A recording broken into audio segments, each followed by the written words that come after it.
I am so excited to welcome today's guest, Joy Kirst, who is the founder of Modern Age Skin, a skincare brand that's not just about aging, but about supporting women through this very specific chapter of hormonal change, one that's often ignored by the beauty industry. Welcome to the show, Joy.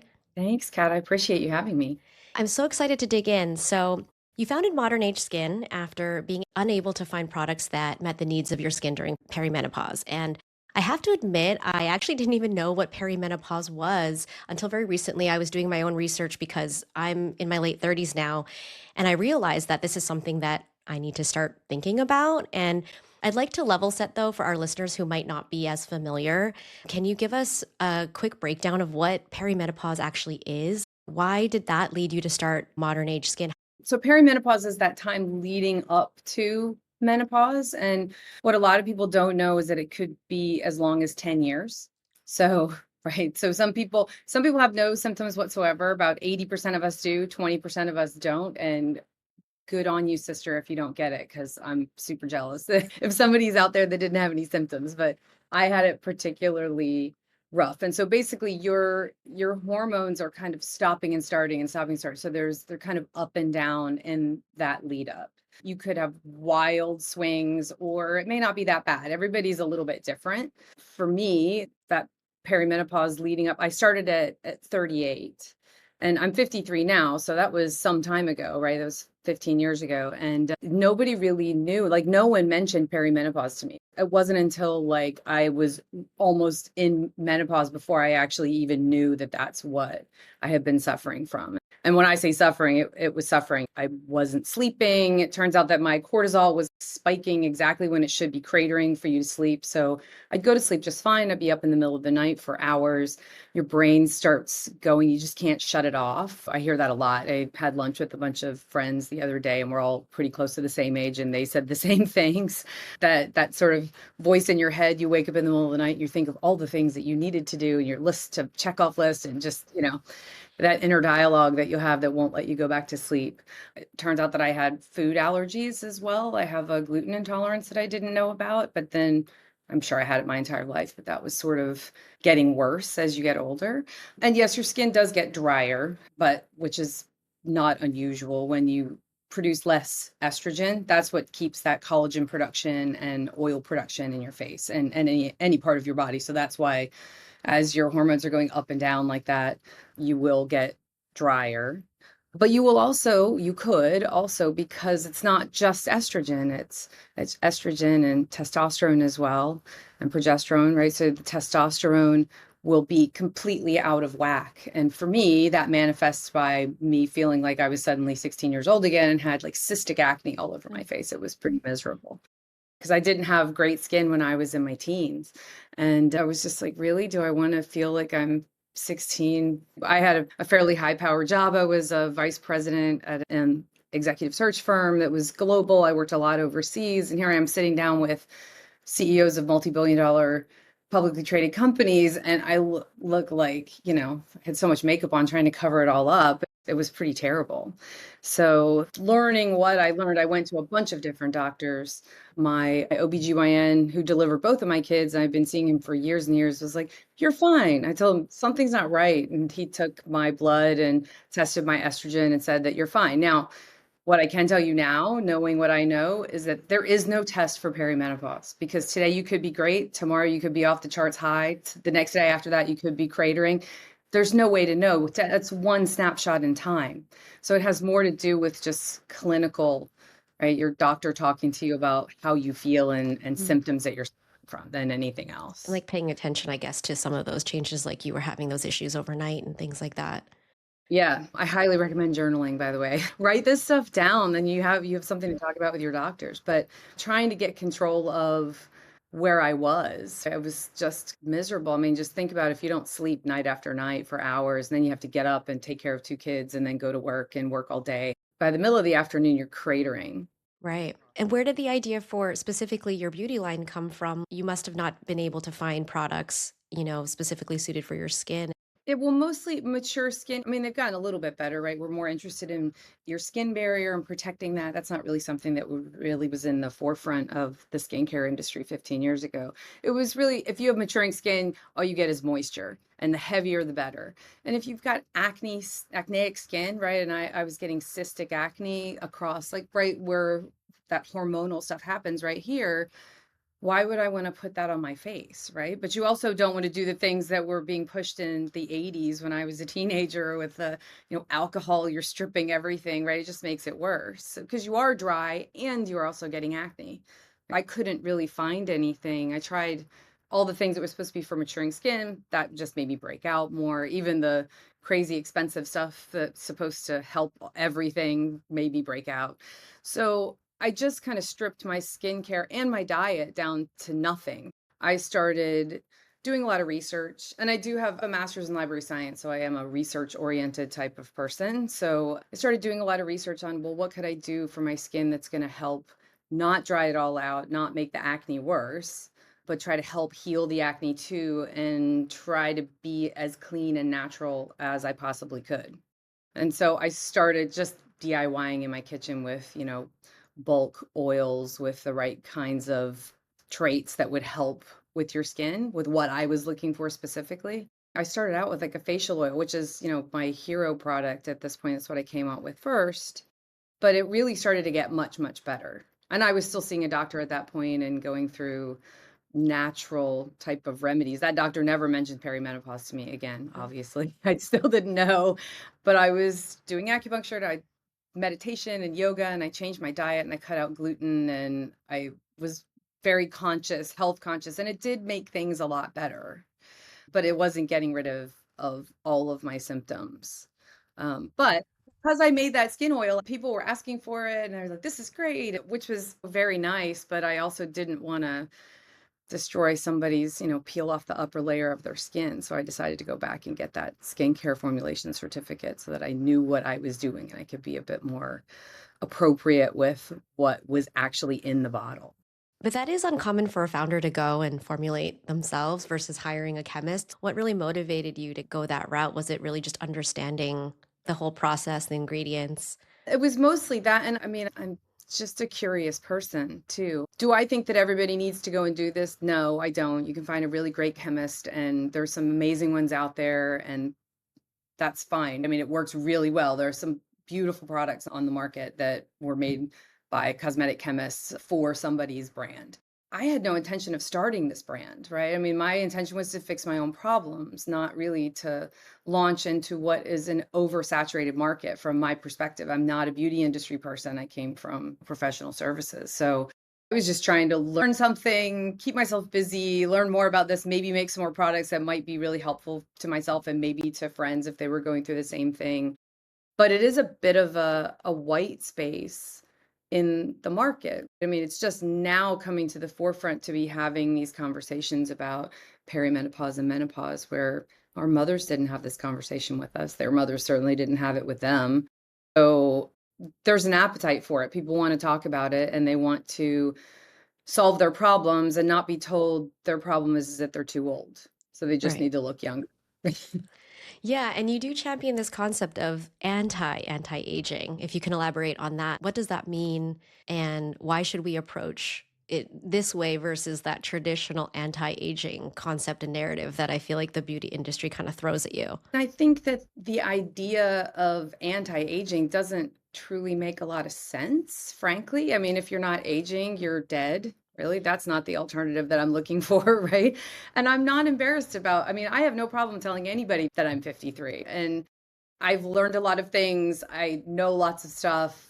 It's added to my life and makes me who I am, and I don't want to go backwards. So the idea that there's something wrong with me because I don't look the way I did 25 years ago is a little offensive. And that's not to say that I am like the most natural, anti everything. Look, you do you. If you want to get Botox, you should get Botox. I get Botox, right? If you want to get a facelift because that makes you feel better, you should do that. No, I'm not saying no to anything to anybody. You do what is best for you and you personally and your family. That's what you should do. But I also shouldn't be told that I'm wrong because I'm not living to that specific beauty industry ideal. Do you think, and I know you mentioned that the industry is changing, do you feel like there's still a long way to go in how the beauty industry and brands are treating aging and maturing skin? I'm starting to see more brands actually use even models that are a little older and not just the Gen Z look that, has been so prevalent. Yeah, it really was like lip service to begin with, because I think it was either Allure or Mary Claire, I can't remember who in what 2018 was like, we're not going to use the word anti-aging anymore, which was great. It was nice that somebody came out and took a stand for it and everybody went, yeah, that's a great idea. But it didn't really go very far. I think it's finally kind of catching up. And I think it takes more, we've had such an indie beauty influx in the last, 7, 8, 10 years. That I think is what really needs to push to move the needle on this. Like having companies, brands like mine, and there are others out there that say, kind of the same thing. I'm in my 50s. I don't want to look like I'm in my 20s. Right. I mean, I want to take good care of myself and I'm interested in being healthy and I'm interested in longevity. And yeah, it's taken a while. I find it really ironic when I look at somebody's website that's like, we stand up against this anti-aging idea, and then their models are like 27. Right. Right. Yeah. Yeah. I mean, it's like, walk the walk if you're going to say those things, right? I was really fixated on that when we were doing all the photography for my website. So all the women on my website are my friends. Oh, great. They're not like, yeah, they're not, none of them are models, and they're beautiful and they all look amazing. And I think the youngest one is like 10 years younger than me. And the oldest one is about 10 years older than me. I really wanted to use real people. In your formulation, are there any ingredients that you've identified that are really great for maturing skin? Or any favorites of yours that you're using in your products? I use one, it is an active from one of my, pharmaceutical skincare manufacturing companies that's based out of Switzerland. I love it, but it's based off of a plant. It's called Alpine Rose Active. And so it's a high altitude, it's in the rhododendron family, Swiss grown Alpine rose that they take the leaves, they harvest them. It's such an amazing company. They're very specific on working with their farmers and not over farming the land and not over harvesting anything. They're very conscious of all of that, which is really great. But they found a way to take this active out of the plant and put it in. And what it focuses on is senescence. So senescence is where cells in your skin are just kind of hanging out. They're not quite dead, they're not quite alive. They're, colloquially called zombie cells. Hmm. And what I tell people, it's sort of like that tree in your yard that has a half dead limb that's just hanging out, and it's sapping some of the energy from that tree. And for us, it could lead to discoloration, things like that. It just kind of sit there in your skin. And so I grew up in Florida mostly, and I had this sort of flush on my neck because I played soccer. I played soccer year round there from the time I was 5 till into college.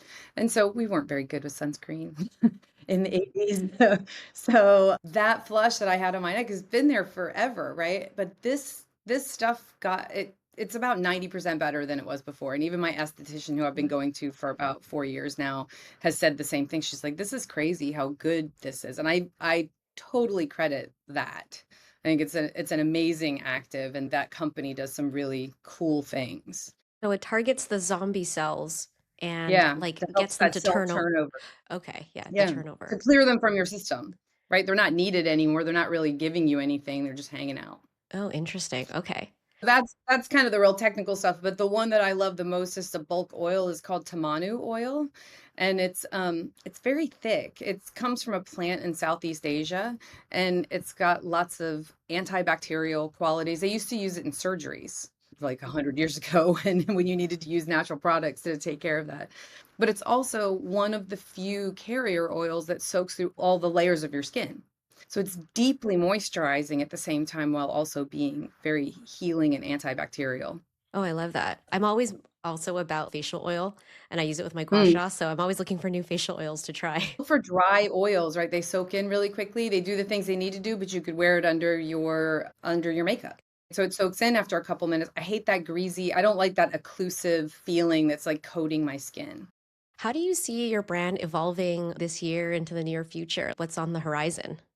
This year, I'm really focusing on getting more of a groundswell of women, just focusing on the education of it and how you can how do you feel better through this process from a whole body health? I mean, focusing on doing this skincare brand was something that I could control for myself because my skin was breaking out. And that was my reaction to how can I get control of the fact that I feel like I'm falling apart. But really trying to get out there and give women the information that they need to have meaningful conversation with their healthcare providers and not let people tell you that you're wrong in how you feel. Oh, you're fine, right? It's very demoralizing when you're Yeah. like, you're fine and you're not fine. You feel terrible. How can you be fine?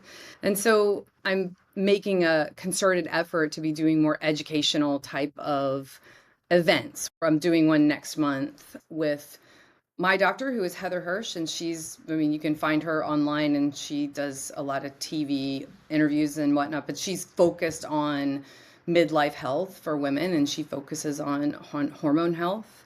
And she's amazing. She's so fun and really interesting and so engaging, but she knows so much. It's just what she can tell you in 15 minutes will change your life. It's very cool. So doing that and also having a nutritionist who is also a registered dietitian and a trainer and an esthetician who focuses on kind of midlife. So we can talk, like get women in a room. It's kind of amazing. I'm sure you've experienced it too. When you get women in a room together, the amount of information that they share with each other is tremendous. I even have friends of mine that I've known for years and they're like, I know nothing about this stuff. I'm like, really? Why haven't you asked me? This is what I've been doing for a while now. I really want to get the word out with these kinds of things that you can feel better, right? That's not hopeless.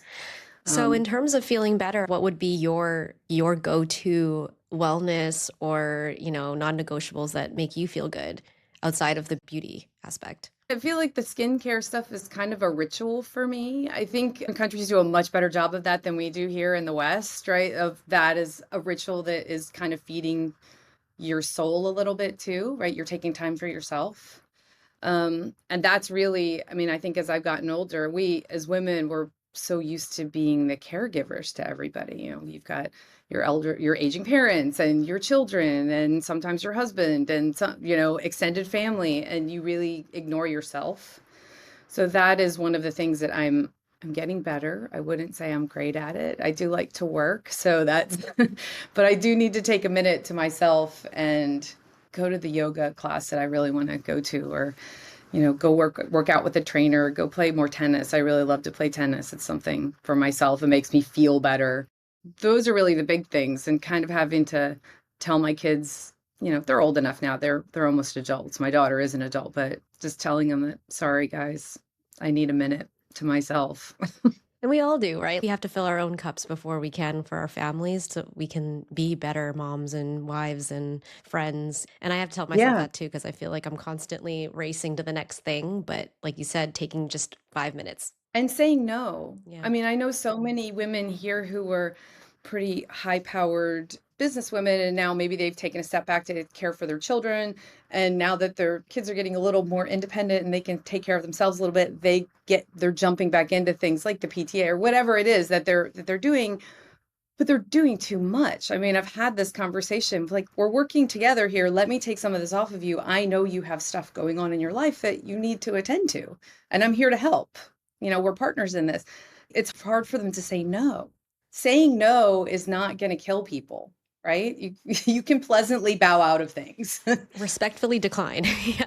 I want to shift gears a little bit and talk about purpose and entrepreneurship because I know you spent many, many years, in corporate and you were very successful. And it's quite different from starting a skincare line and focusing on the beauty category. How did you find the courage to leave and start something that is actually quite risky? As you mentioned, the beauty industry is quite saturated. Had you always thought that you would be an entrepreneur? I already had been, and my father is an entrepreneur. So it's kind of like in my genes, I guess. I mean, I worked with him even as a kid, even though he's an engineer, and I could not be further from an engineer. But I worked in his office, and my mother was an accountant, so she did all the books and things for him too. So we all kind of worked together. So yeah, I'd seen that entrepreneurial side of things even growing up, and did know the risks to it as well as even when I was applying to colleges. I got into some great colleges and more expensive ones and less expensive ones. I ended up going to the University of Alabama because they had given me more money than anybody else had. And my father's business was not doing well. Like he was in a slump. And so he basically came to me and said, if you do this now, we'll get back going again and I will pay for wherever you'd like to go for graduate school. And it was disappointing to me because I wanted to go someplace else. But by the way, I am a very proud alumnus of the University of Alabama, and I am happily watching and screaming at the football games on the TV on Saturdays in the fall. So I'm very happy that it turned out the way that it did. But there's risks to it. But I had seen that already too, which was really helpful. And because I had had a successful career already, I felt I had that cushion as well to jump, and it wasn't like leaping off a cliff with nothing below you. I mean, I've always been a beauty junkie, I can say that much. And I've always been a very curious person and learning how to read the labels even when I wasn't a formulator and all of those things, but I just like to know what I'm putting on and in my body. So it wasn't a huge leap for me, but it was the right thing for me to do. I was ready for a change. I've been doing the same thing for over 22 years and I needed to do something different. I needed to do something for myself. Was there anything that you discovered about yourself in the process? Yeah, that I'm not afraid to ask questions. I knew that already, that I was not afraid to ask questions. Being an executive search consultant, that's basically all you do is ask questions of people. But I'm not afraid to say, I have no idea. Can you help me? That was a big one. And really relying on people, like finding people in the industry and just talking to them. I think people get really hung up on the idea of calling somebody out of the blue and asking them questions about this. I mean, consumer packaged goods and the retail side of things can be kind of cutthroat, but there are lots of people out there that are more than happy to talk to you about what they're doing.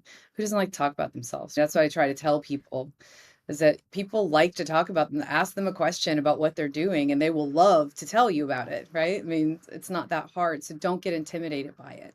Was there anything that you learned, like kind of peeking behind the hood of formulation and development with manufacturing? Like, was there anything that really surprised you about the beauty industry that maybe you didn't know before? Yeah, how loose it is. Once you get to peek behind the curtain, it really is the Wild West. It's kind of shocking, like what people are putting in a bottle in Oh, marketing. no.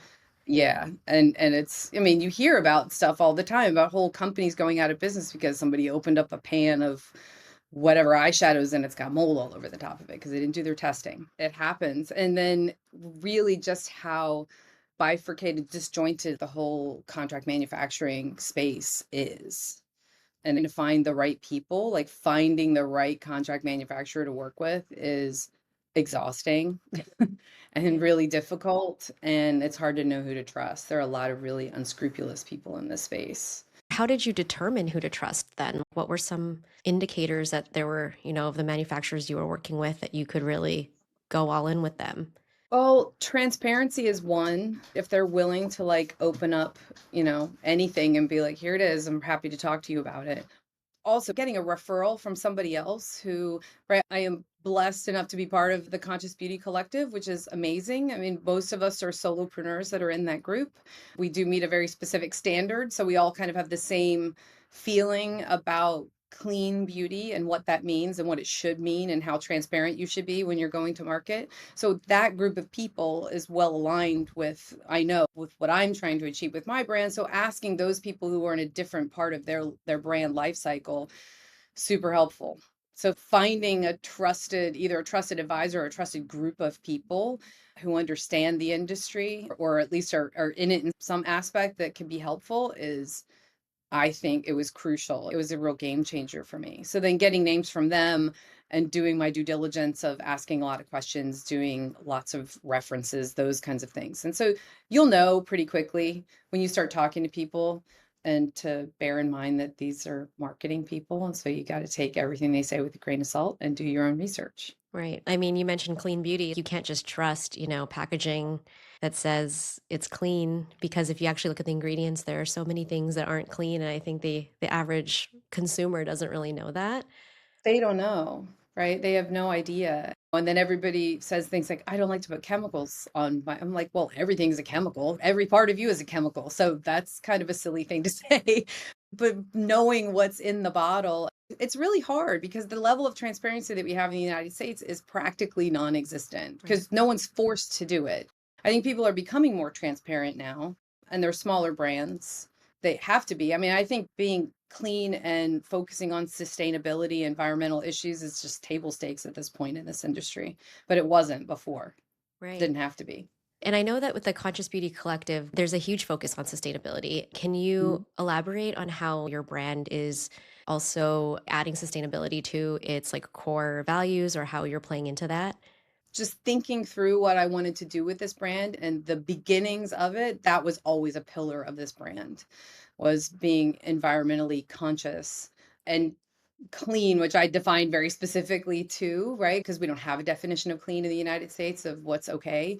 But the sustainability part, I wanted to make sure that where I can get organically grown plants that my oils are made from, you can't get everything organic, unfortunately. I wish I could, but some things you just can't. And making sure that the partners that I work with are very focused on the sustainability aspect of the growers that they were, and fair trade as well. That's important to me too. I really don't want to be buying things that I know some poor child who is pretty much indentured servitude out in a field picking things. I can't stand for that. So I find partners that I spend a lot of time, and they're very transparent about it too, to make sure that they say that this is who we are and this is what we stand for with the products that we sell.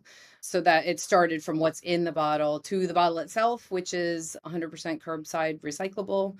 My next thing that I'm going to try to put out is a refill for both of those so that you can just refill that bottle as opposed to getting rid of it.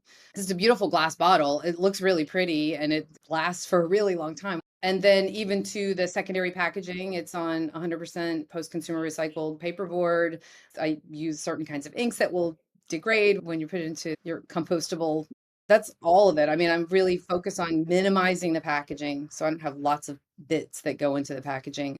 You mentioned you have to educate or you want to educate your customers more on the whole body health aspect. Do you feel like you also have to educate them on the sustainability side? Everyone says they want sustainable product, like everybody says that, but you put your dollars where your mouth is and people don't.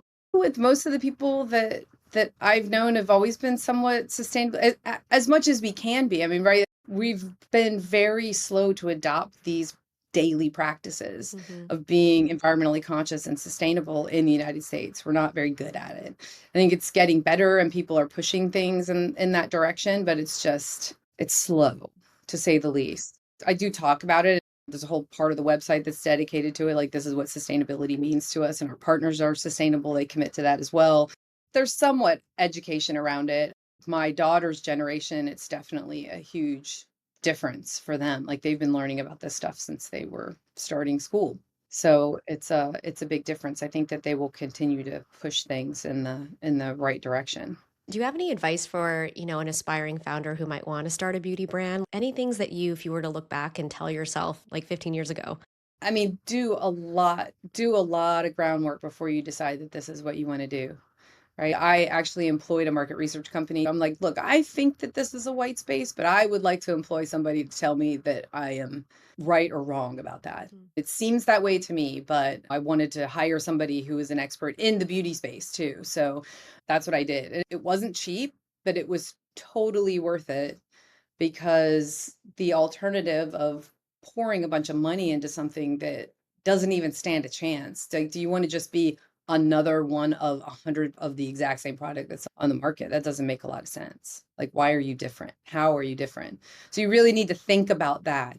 Like, how are you fulfilling some need that isn't already being fulfilled by somebody else that maybe you just don't know about? You need to do your homework and find that. I think too many people jump into it and they just don't know any better, but that's sort of a standard in entrepreneurship, is like you need to look to see that what are you bringing to the table that's different and new, and why does somebody want whatever it is you're selling? And since finding out that this is a white space, like how have you, as your brand has grown, like evolved and continued to listen to your customer? Have you found that there's things that they actually want that you didn't initially address and now you are?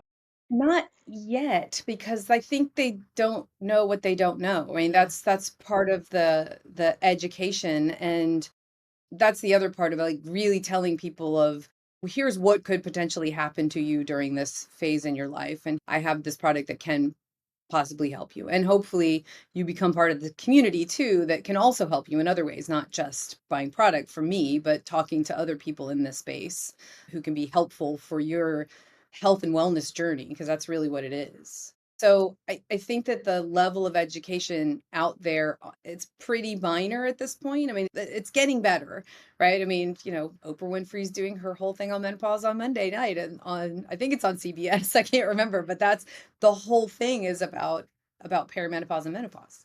So that's what needs to happen in order for people to start pushing things in. They need to know what they don't know right now in order to say, yeah, well, that's not really true. This is what we really need.